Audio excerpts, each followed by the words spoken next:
139 സങ്കീർത്തനം 2 വാക്യം ഇങ്ങനെ പറയുന്നു, എൻ്റെ നിരൂപണം അവൻ ദൂരത്ത് നിന്ന് ഗ്രഹിക്കുന്നു.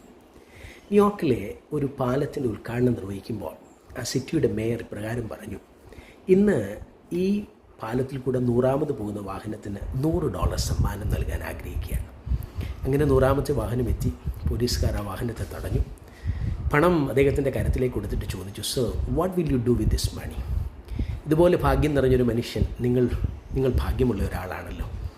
ഈ പണം കൊണ്ട് നിങ്ങൾ എന്ത് ചെയ്യും? ഈ പണം കരത്തിൽ ലഭിച്ചപ്പോൾ തൻ്റെ സന്തോഷം കൊണ്ട് അറിയാതെ താനൊരു രഹസ്യം വെളിപ്പെടുത്തുകയാണ്. സർ, ഞാൻ ഈ പണം കൊണ്ട് സ്വന്തമായി ഒരു ലൈസൻസ് എടുക്കും. തന്നോടൊപ്പം യാത്ര ചെയ്യുന്ന ഭാര്യമാർ എപ്പോഴും ഭർത്താവിനെ രക്ഷിക്കേണ്ടവരാണല്ലോ.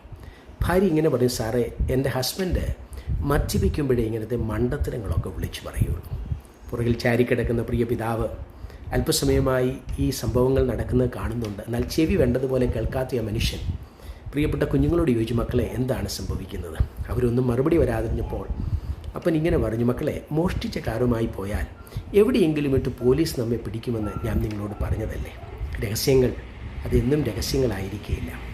വചനം ഇങ്ങനെയാണല്ലോ പറഞ്ഞ, നിരൂപണങ്ങളെ ദൂരത്ത് നിന്ന് അറിയുന്നവൻ സകല രഹസ്യങ്ങളെയും അറിയുന്ന ദൈവത്തിൻ്റെ മുമ്പിൽ നമ്മുടെ രഹസ്യങ്ങളെ അവൻ്റെ മുമ്പിൽ വെളിപ്പെടുത്താം. അവനോട് നമുക്ക് പറയാം, കർത്താവേ, രഹസ്യങ്ങളെ, ഞങ്ങളുടെ കുറവുകളെ നീ ക്ഷമിക്കണമേ, നിൻ്റെ കൃപയാൽ ഞങ്ങളെ നിറയ്ക്കണമേ, ഞങ്ങളെ കഴുകണമേ, ശുദ്ധമാക്കണമേ. യേശുവിൻ്റെ നാമത്തിൽ തന്നെ, ആമീൻ.